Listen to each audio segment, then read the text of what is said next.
itu sangat penting sekali karena ketika anak-anak bermain ya, bermain dengan teman sebaya gitu ya, ketika anak-anak berinteraksi dengan orang lain atau teman-temannya, maka akan banyak sekali aspek-aspek perkembangan yang itu akan terstimulasi gitu ya, akan terstimulan ketika mereka bermain dengan teman-temannya. Bermain tidak hanya sesuatu yang menyenangkan saja, namun dalam bermain juga ada banyak manfaat untuk tumbuh kembang anak.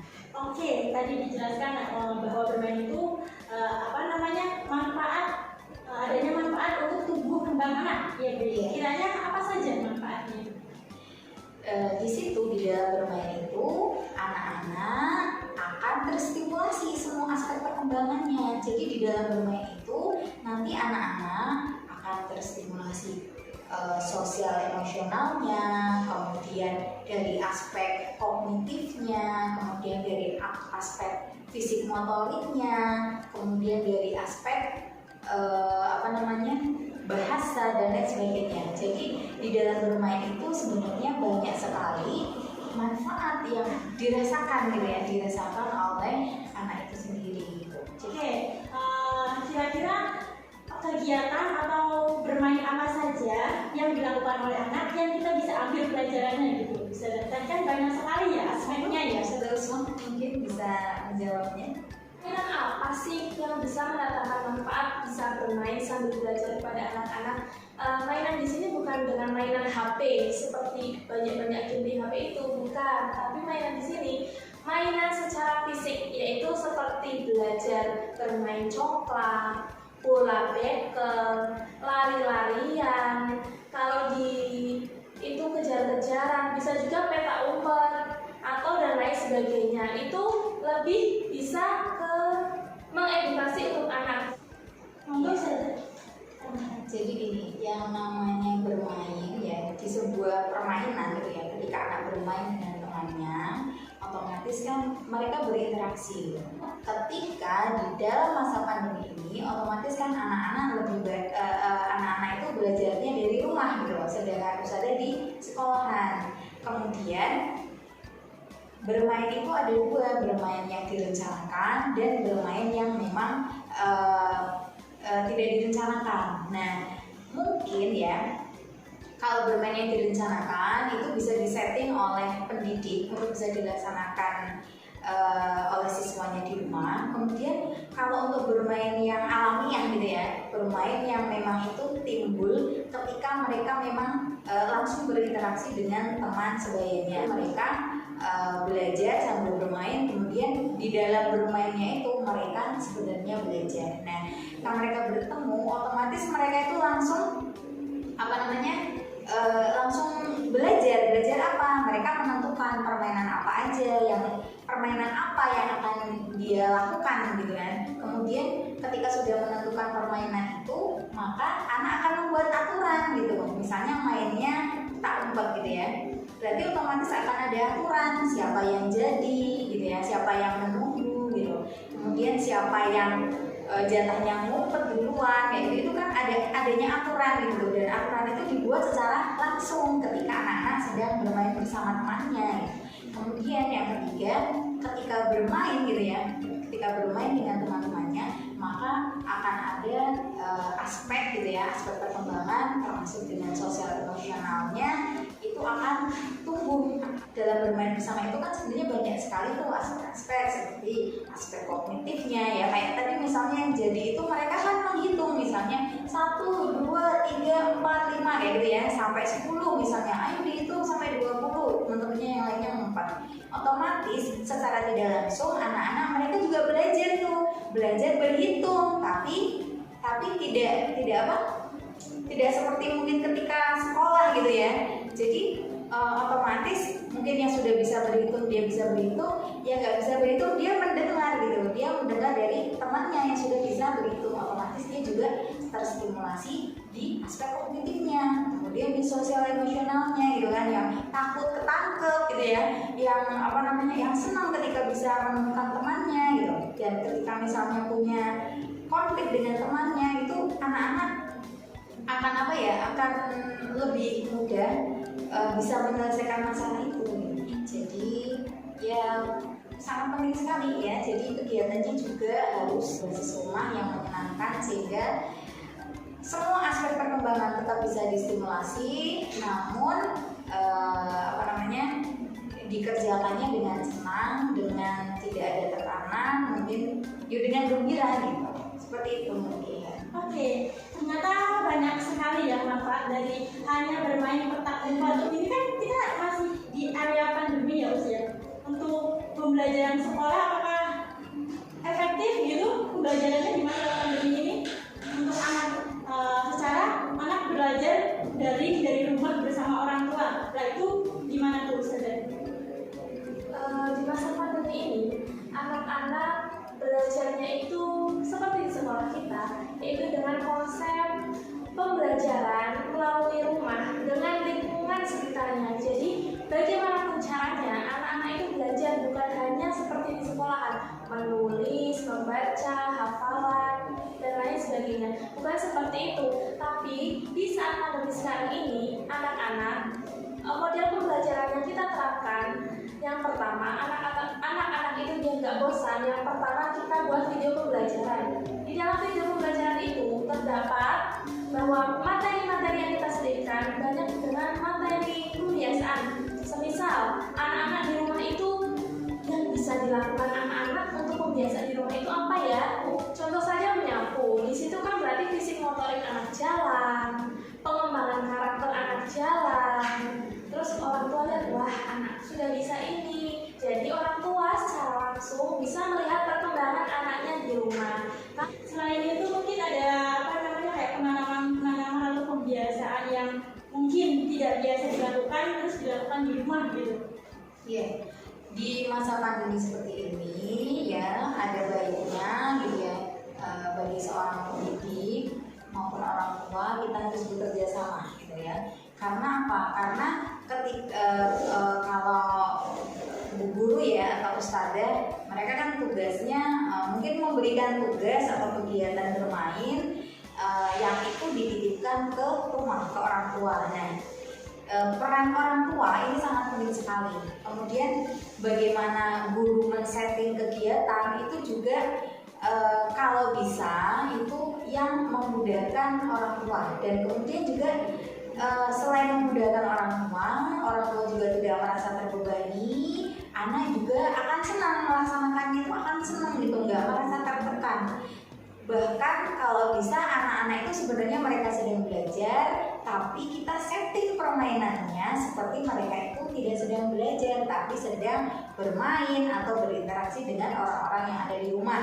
Jadi kalau bisa gitu ya, jadi para pendidik, para guru, para ustadz gitu ya, jadi memberikan kegiatan pembelajarannya itu yang berbasis rumah. Contohnya gitu ya, penanaman karakter jelas, kemudian pembiasaan gitu ya, pembiasaan baik, kemudian semua aspek itu sebenarnya bisa. Setting kegiatannya adalah anak menyiapkan minum untuk ayah atau bundanya gitu kan.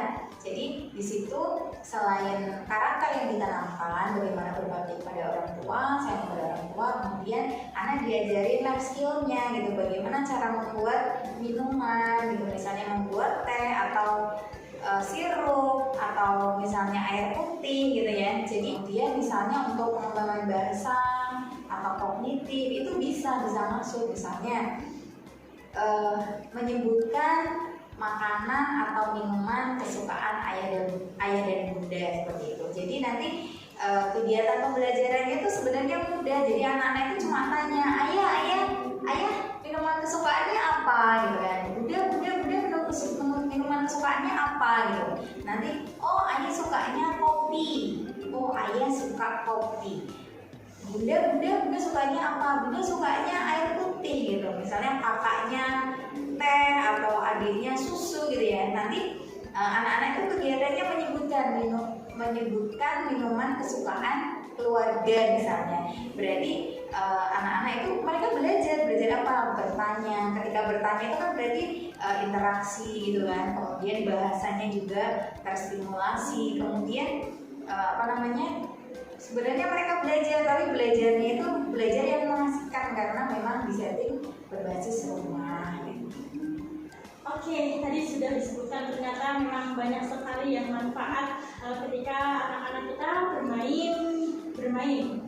Untuk kira-kira dampaknya sendiri ketika anak itu kurang bermain, ada nggak Ustazah? Yang pertama, kurangnya bermain pada anak menyebabkan memperlambat perkembangan anak. Yang kedua, kurang bermain pada anak itu bisa menyebabkan kurangnya kontrol emosi pada anak. Yang ketiga, ketika anak-anak kurang bermain itu bisa mempengaruhi anak dalam mengambil keputusan. Yang keempat, selain 1, 2, dan 3, anak-anak itu bisa sangat mudah dipengaruhi oleh orang lain. Jadi mungkin anak-anak yang memang kurang bermain, kurang berinteraksi dengan orang tua gitu ya. Memang dampaknya memang seperti itu. Ya Ustazah, baik. Ketika memang anak itu perlu bermain di luar dan banyak sekali manfaat ketika bermain di luar, otomatis ada dong sisi negatif dari ketika anak itu bermain dengan teman sebayanya di lingkungan sekitar. Kayak misalkan mungkin dari bahasa bisa mempengaruhi. Nah, itu menurut Ustazah gimana? Ya, yang namanya bermain ya ketika orang tua gitu ya sudah memberikan memberikan hak kepada anaknya, hak bermain anaknya gitu ya. Pasti orang tua ini tahu gitu resiko atau dampak, baik itu dampak positif maupun dampak negatifnya. Positifnya apa? Positifnya juga banyak gitu. Ketika anak-anak berinteraksi ya seperti tadi saya jelaskan, banyak sekali aspek perkembangan yang mungkin bisa terstimulasi gitu. Kemudian dampak negatifnya juga ada gitu, secara bahasa, secara perilaku gitu, secara sopan santun atau ketika komunikasi seperti apa, mungkin itu akan berefek kepada anak-anak kita. Yang kemudian ini menjadi peran penting sebagai orang tua. Kita juga harus bisa memfilter gitu ya. Kita juga harus bisa menjadi orang tua yang bisa meluruskan anak-anak kita gitu. Ketika kita mendapati anak-anak kita ketika pulang bermain dari luar, ngomongnya nggak baik gitu ya. Jadi respon kita sebagai orang tua ya kita jangan langsung shock ya. Biasanya kalau ibu-ibu kan biasanya langsung shock. Nah itu nggak baik, itu tuh nggak baik, itu dosa. Langsung terimanya itu.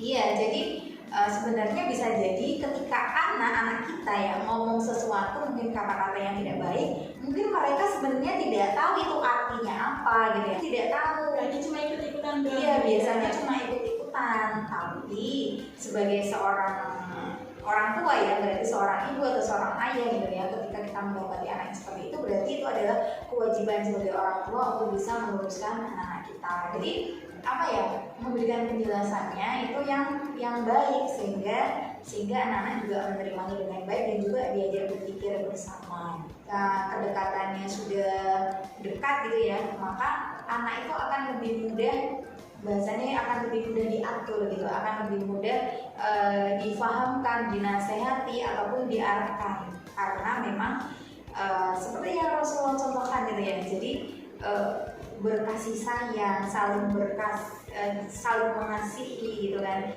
Untuk contoh kegiatan yang berbasis rumah sendiri itu bisa apa saja Ustazah yang bisa dilakukan anak-anak di rumah? Baik, untuk kegiatan yang berbasis rumah, anak-anak itu selain mungkin anak bisa juga di rumah, ada burung peliharaan, anak-anak bisa memberi makan, belajar memberi makan burung peliharaan. Atau di rumah ada hewan seperti ayam, anak-anak bisa mencoba untuk memberi makan ayam. Anak-anak mengenal lebih dekat ayam itu seperti apa, dilihat warna bulunya seperti apa, tekstur bulunya. Kalau anak-anak mau memegang, bulu ayam ternyata halus, bulu ayam itu ternyata yang kayak gini ya. Anak-anak bisa melihat seperti itu. Ada lagi kegiatan berbasis rumah, yaitu yang biasa dilakukan setiap hari. Di rumah ada tanaman, anak-anak belajar menyiram tanaman, dan anak-anak mengetahui bahwa air apa digunakan untuk menyiram tanaman, apakah air asin, ataukah air tawar, atau air bekas cucian bunda, itu bisa nggak ya? Nah, kalau memakai baju kan kebanyakan masih dipakaikan oleh orang tua. Terus coba sekarang hari ini anak-anak belajarnya memakai pakaian sendiri. Pakaiannya dipakai baca bismillah, baca doa memakai pakaian. Setelah itu anak-anak coba merancangkan baju sendiri. Nah, seperti itu mungkin pembelajaran yang berbasis dari rumah. Masih banyak lagi Ustazah Jana, Ustazah Lili sebenarnya. Cuma apa ya? Jadi per hari itu bisa beda-beda kegiatannya. Semisal anak-anak hari ini yuk belajar makan sendiri, makannya pakai tangan kanan, makannya sampai habis ya, makan sendiri tidak disuapi. Setelah makanan selesai, nggak boleh ditaruh di situ aja. Yuk makanannya setelah habis, piring dan gelasnya ditaruh ke belakang. Kalau sudah bisa, boleh loh dicuci sendiri. Seperti itu mungkin pembelajaran yang dari rumah Ustazah Jana. Oke, terima kasih kepada Ustazah Bibis dan Ustazah Usma yang sudah bersama pada acara bonsai kali ini. Jadi kesimpulannya, sobat bonsai bukan belajar versus bermain, melainkan belajar sambil bermain atau bermain sambil belajar. Karena sejatinya tumbuh kembang anak usia dini adalah bermain. Saya akhiri